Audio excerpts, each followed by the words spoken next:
Buenas tardes a todos, muchas gracias por venir. En esta presentación vamos a hablar, como dice el título, de User Experience y podemos hacernos algunas preguntas, ¿sí? Por ejemplo, podemos preguntarnos cómo debe funcionar una aplicación para tener buena User Experience. Pero en lugar de esa pregunta vamos a hacer otra pregunta, que es ¿cómo funcionan las personas para las cuales nosotros diseñamos aplicaciones? ¿Sí? Esa es la pregunta que yo quiero responder en esta charla. ¿Ok? Y para eso voy a empezar con una anécdota personal. Cuando mi hija mayor, hace unos 14, 15 años, empezó el preescolar, esa es la foto del primer día yendo a su primer día de clase. Iba a un preescolar de este tipo. No, de ese no, de ese tipo. El preescolar estaba muy bueno, ella pasaba muy bien, estaba muy motivada. Ella y sus compañeros se divertían mucho, iban contentos y venían contentos, ¿sí? Pero el tiempo pasó y en algún momento tuvo que pasar a la escuela. Y bueno, en la escuela, el pasaje a la escuela fue como un cimbronazo en nuestras vidas, ¿no? Ya no era lo mismo, ¿ok? Entonces ya mi hija venía como que se aburría, que la hacían trabajar mucho, que se cansaba, que le hacían escribir mucho en cursiva, me acuerdo. Es increíble, pero a los 5 años ya escriben en imprenta y leen perfecto en imprenta y después en primer año de escuela tienen que emprender todo de nuevo porque tienen que aprender todos unos caracteres nuevos en cursiva que después no lo usan más, pero bueno, lo tienen que aprender. Y bueno, yo un poco preocupada, me puse a buscar información y encontré este libro, ¿sí? Ese libro con ese título fantástico. En realidad el título era fantástico porque justamente contestaba la pregunta que yo me quería contestar, ¿no? Que yo me hacía. Y bueno, el libro me dio muchas de las respuestas.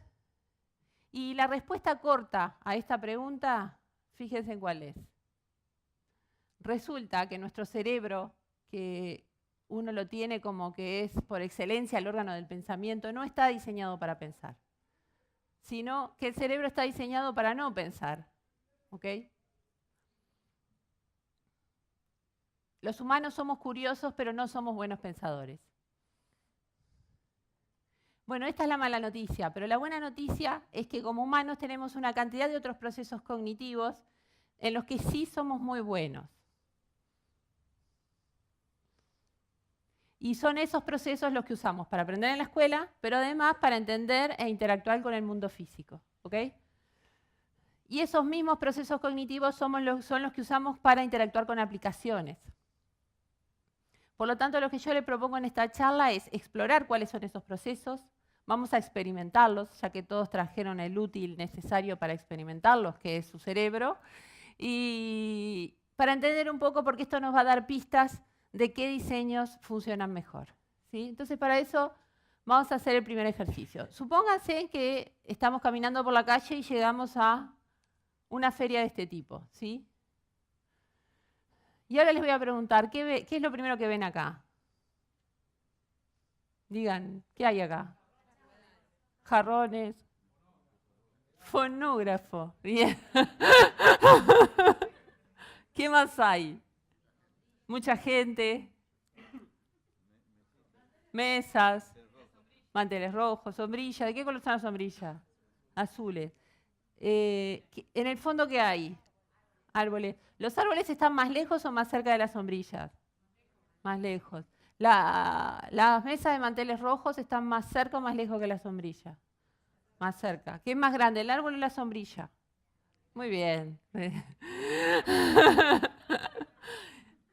Bueno, y ahora vamos a analizar qué hizo nuestra mente mientras hicimos ese pequeño ejercicio, ¿sí? ¿Qué hizo nuestra mente? Miren. Reconocimos todos los objetos que había ahí. Reconocimos los objetos en forma abstracta y concreta, porque alguien me dijo hay personas, pero capaz que si una persona ustedes la conocían, la hubieran reconocido, hubieran dicho es fulanito de tal, ¿sí? Después, percibieron las formas, los colores, las texturas.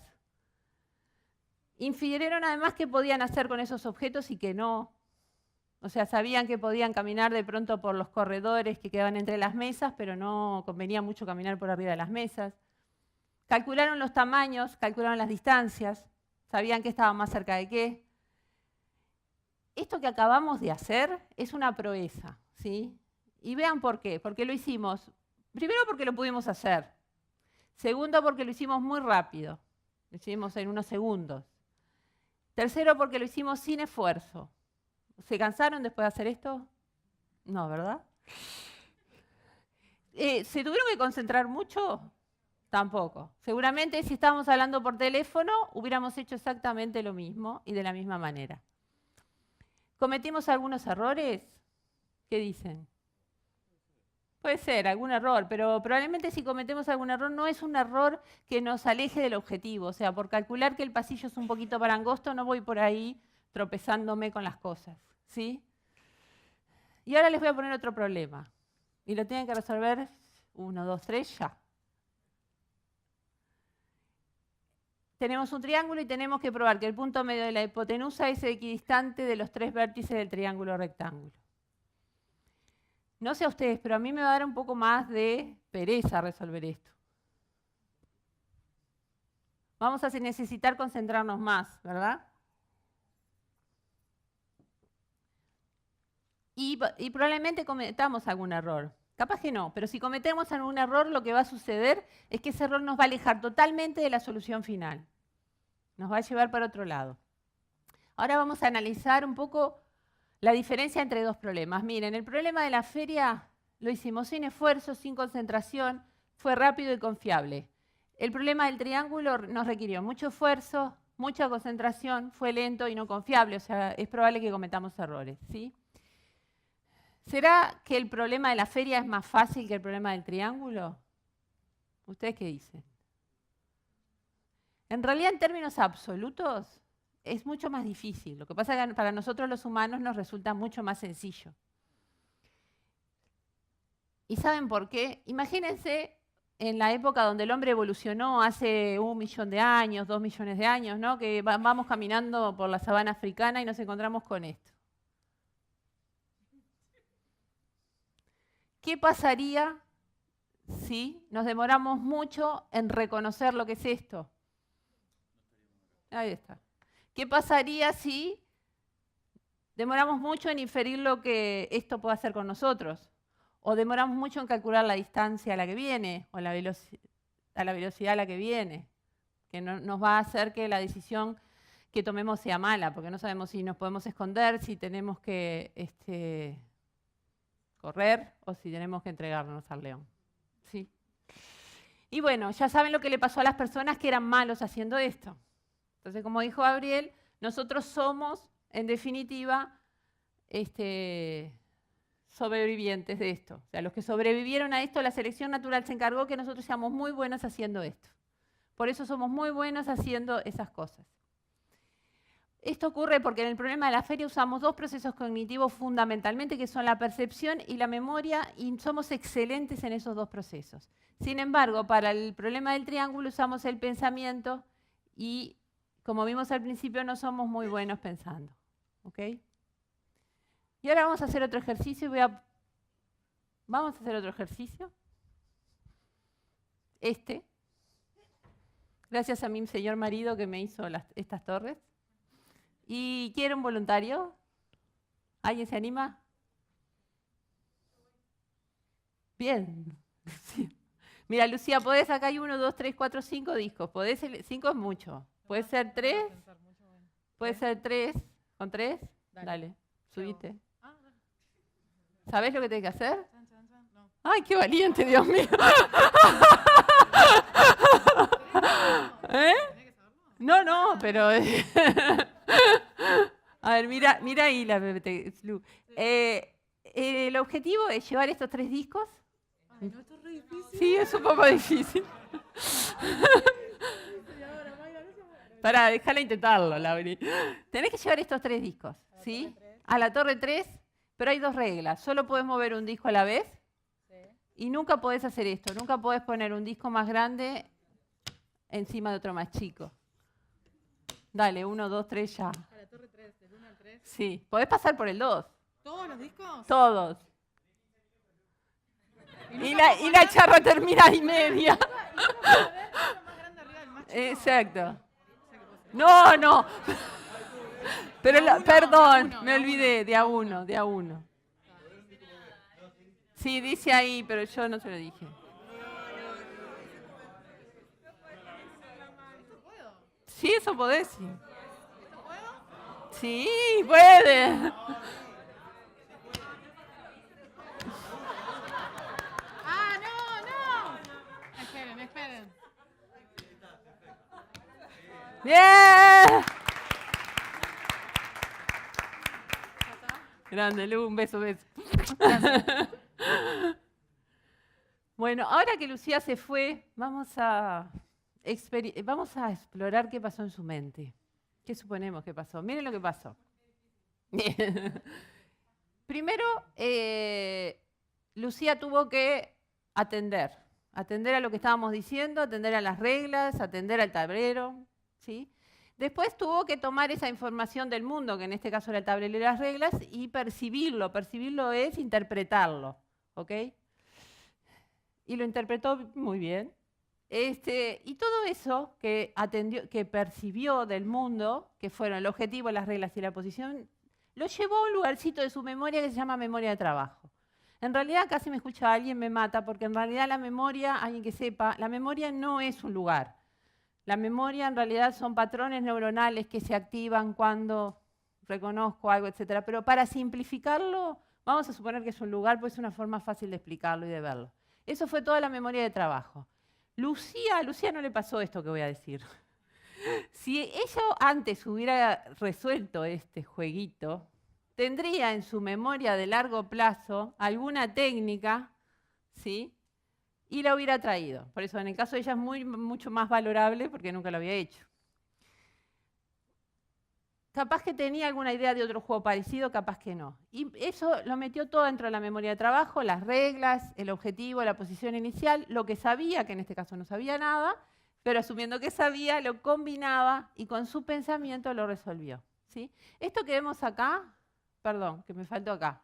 Con el pensamiento, ella lo que sí hizo fue, con su pensamiento es en pensar movidas potenciales, hizo movidas, se dio cuenta que se equivocó, fue por atrás y vino. Todo eso ocurrió en la memoria de trabajo y el proceso cognitivo que usó fue el pensamiento para hacer todo eso, ¿ok? Esto que vemos acá es el esquema más simple de la mente, con sus 5 procesos cognitivos: la atención, la percepción, el pensamiento y la memoria. La memoria es recordar, pero lo que sí hizo Lucía fue, después que resolvió el problema, seguramente la técnica que usó acá la almacenó en su memoria de largo plazo y esperemos que la próxima vez que lo haga se acuerde de algo de esto y lo pueda aplicar, si es que lo retuvo en su memoria de largo plazo. ¿Se entiende esto? Bien, esto es nuestra mente y los 5 procesos cognitivos principales. Ahora lo que vamos a hacer es ir pasando muy rápidamente por esos 5 procesos cognitivos para ver algunas características. Vamos a ver sus fortalezas y sus debilidades. Lo primero que tuvo que hacer Lucía es atender, la atención. Nosotros como humanos estamos continuamente escaneando el ambiente, sin embargo prestamos atención a alguna cosa.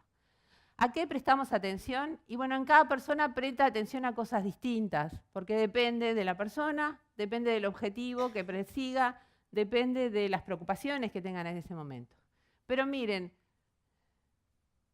eso viene después. La atención tiene algunas características, que es corta. O sea, uno puede prestar atención en un ratito muy cortito. Ni bien pasa algo más interesante a mi alrededor, pierdo la atención. La atención es frágil. O sea, cualquier cosa que pase, lo que va a hacer es, dejo de atender eso y atiendo a algo más novedoso. Los que tenemos hijos, tenemos bien claro de este segundo punto de la atención. O los que son docentes, por ejemplo. Y la tercera característica de la atención. Yo voy a pasar un slide bien rápido y ustedes me van a decir qué vieron o qué les llama la atención. Una víbora. ¿Vos qué viste? Bien. ¿Y qué más le llamó la atención?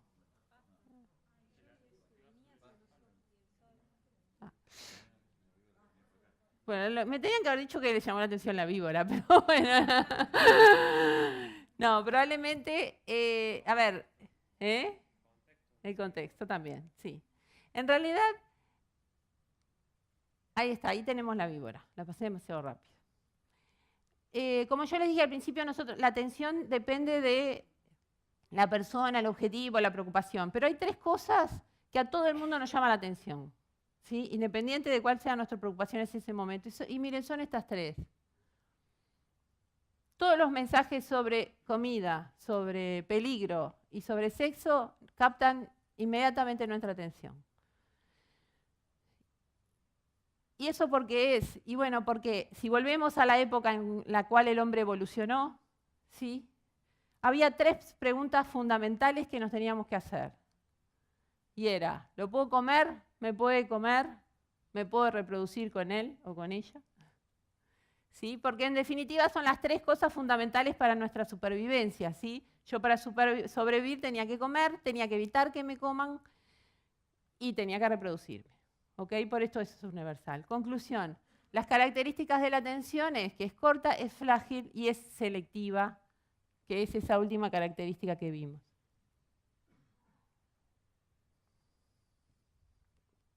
La percepción. ¿Qué ven ahí?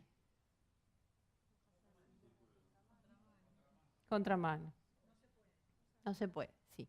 Si le preguntamos esto a un... Julieta, ¿qué ves ahí? Un círculo y una raya blanca. Bien, gracias Julieta, no estaba preparado. A ver, las distintas respuestas fue porque en realidad la percepción depende de la experiencia. Lo que tenemos experiencia en manejar y sabemos las señales de tránsito, aunque Julieta sabe bastante, pero ven es una señal de contramano y los que no ven un círculo y una raya blanca en el medio. ¿Ok? ¿Qué leen acá? ¿Y acá? Sin embargo, lo que les parece una A en la primera frase, les parece una H, nos parece una H en la segunda frase. Sin embargo, el carácter es exactamente el mismo. Yo lo dibujé y lo copié y lo pasteé, así que se los aseguro que es el mismo. Y ahora, fíjense, si leen la línea horizontal, ¿qué ven en el carácter del medio? Ahí está. Y si ven así, una B. Esto es porque la percepción está influida fuertemente por el contexto. ¿Sí? Ahora les voy a pedir que en el siguiente slide me digan si ven o no una tijera igualita a esta. ¿La vieron? Sí. ¿Alguien vio un destornillador además? ¿Alguien vio el destornillador? Yo pregunté si alguien vio el destornillador, no me digan que vieron un serrucho. Bueno, eso es porque la tensión... Sí, hay un serrucho. Hay un destornillador también. Eso es porque la percepción está fuertemente influida por el objetivo. Yo les marqué muy fuerte el objetivo. Dije, busquen esa tijera verde.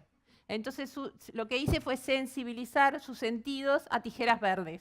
Y no vieron nada más, o vieron, pero bueno, en general no vieron nada más. La memoria, vimos entonces, la atención y la percepción. Recuerden, la atención es lo que le estoy dando bolilla en este momento. Por ejemplo, ahora yo estoy esperando que ustedes me estén escuchando a mí, ¿sí? Pero si yo les digo, miren qué buenas las sillas rojas que están allá atrás del escritorio, yo ahí les cambié la atención para allí, ¿sí? Y la percepción es de lo que ustedes ven, lo que interpretan. Cada uno interpreta cosas diferentes según estas tres cosas y más. Después viene la memoria. La memoria de trabajo. La memoria de trabajo, ¿se acuerdan en el ejercicio con Lucía? Es aquel lugar donde llevamos todo lo que venía del mundo y todo lo que venía de nuestra memoria de trabajo para hacer el pensamiento, ¿sí? La memoria tiene dos características, que tiene poca capacidad y que es volátil. Poca capacidad y necesita foco. No sé, alguien les dice, a mí por lo menos me dicen un número de teléfono y hasta que no lo anoté, tengo que estarlo repitiendo, o sea, tengo que tener foco. 2, 408, 25, 10. 2, 408, 25, 10. Pero ni bien me dicen algo, ya está, marché. Porque eso es porque es volátil, un elemento echa otro. Entonces, si no le pongo foco y no me concentro en esa memoria, ya está. Y la memoria de trabajo es donde ocurre el pensamiento. La memoria de largo plazo. La memoria de largo plazo es donde nosotros tenemos toda la información del mundo que conocemos, ¿sí? Todo lo que sabemos lo tenemos allí. Si yo ahora les pregunto de qué color es un oso polar, ustedes me dicen, hace un ratito no eran conscientes que sabían eso. Cuando yo les hice la pregunta, lo que hicieron es, trajeron ese dato de su memoria de largo plazo a la memoria de corto plazo. O sea, lo hicieron consciente. Todo lo que está en la memoria de corto plazo es lo que uno es consciente en determinado momento. ¿Ok? Y en realidad nosotros la memoria la usamos muchísimo más de lo que creemos. Uno cuando piensa en la memoria piensa que la usamos para recordar fechas históricas, o recordar el cumpleaños de alguien, o recordar las cosas que va a dar un examen. Pero la memoria de trabajo la usamos para vivir todo el día, no podríamos vivir sin la memoria. La usamos para reconocer objetos, personas, animales, todas las cosas que componen el mundo. Pero además la usamos para reproducir procedimientos. ¿Sí? Y acá hay una cosa interesante. Los que saben manejar, si ustedes se acuerdan cuando aprendieron a manejar, los primeros días, después que aprendieron, tengo la libreta, salgo a manejar, los primeros días yo tenía que estar muy concentrada en el manejo, no podía pensar en otra cosa, requería mucho pensamiento. Cada movimiento que hacía de la palanca de cambio sobre el acelerador o del volante requería de un pensamiento muy fuerte. No me podían hablar, no podía pensar en otra cosa. Y el cerebro tiene la capacidad increíble de algo que requirió en un momento mucho pensamiento, con mucha práctica, lo vuelve automático y lo lleva a la memoria de largo plazo. Y a partir de ahí, yo puedo manejar de memoria y puedo manejar y ir, por ejemplo, resolviendo el problema del triángulo sin ningún problema. O sea, me deja libre el pensamiento. Esto es una estrategia que tiene el cerebro para no pensar. Por eso al principio les decía que el cerebro estaba diseñado para no pensar. ¿Okay? Hay una frase que describe muy bien esto, que dice, la mayoría de las veces hacemos lo que hacemos la mayoría de las veces. Y después la memoria trabaja a dos modos, en el modo reconocer y en el modo recordar. ¿Sí? El modo reconocer es, yo tengo un estímulo perceptual y lo reconozco. Por ejemplo, me dicen, ¿dónde queda la casa de Federico? Y yo digo, sí, si yo voy por la calle de Federico, yo sé cuál es, la reconozco, pero no te sé describir cómo es la calle de Federico, la casa de Federico. Eso es porque la puedo reconocer, pero no la puedo recordar. Para nosotros los humanos es mucho menos costoso, es mucho más fácil que reconocer o recordar. Reconocer. Somos buenísimos recreciendo, somos malísimos recordando. Todas las estrategias que usamos para diseñar aplicaciones, listas, prompts, sachets, todo eso lo que hacen es tratar de aprovechar nuestra capacidad muy buena de reconocer. ¿Sí? Sin embargo, recordar es acordarme de algo sin ningún estímulo perceptual, lo cual es más difícil. Y acá no se me asusten, pero además pasa esto. O sea, a partir de los 30 años, arranca abajo con el recordar. El reconocer, estamos bien, Gabriel, ¿viste? Reconocer en realidad, es más, sube un poquito y todo. Tengan en cuenta cuando diseñen para los que somos mayores de 30, por favor, muchachos. Bueno, y del pensamiento ya hablamos. Del pensamiento dijimos que requiere mucha concentración, que es lento, que no es confiable.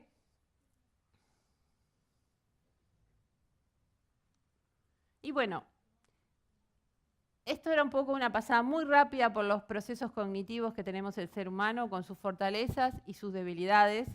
Si quieren el mensaje final, o el mensaje que les quería dejar en esta presentación es: tenemos que diseñar aplicaciones que aprovechen las fortalezas que tenemos las personas y que nos apoyen en nuestras debilidades. ¿Sí? Ese es nuestro trabajo como constructores de software y diseñadores de user experience y de interfaces. Pero no tenemos que empezar de cero. ¿Sí? Hay una cantidad de guías y pautas de diseño que en realidad lo que nos prometen es que si las seguimos probablemente logremos interfaces de ese tipo. Nosotros, por ejemplo, en K2B hicimos como una clasificación, esos cuadraditos celestitos. Es simplemente una clasificación de las reglas y las guías que existen para ordenarlas y para guiarnos en el proceso de construcción. Tienen algunas características cada una de ellas. Si alguien tiene interés, yo se las puedo pasar, pero no son las guías y las pautas que están por todos lados, simplemente clasificadas. y conceptualizadas. También nosotros en K2B Tools trabajamos para ayudar un poco a este proceso, generando interfaces que tengan estas características y además damos un conjunto de patrones y un conjunto de interfaces que ya están pensadas para usar en determinadas situaciones. Así que bueno, esto era un poco lo que tenía para contarles. Muchas gracias.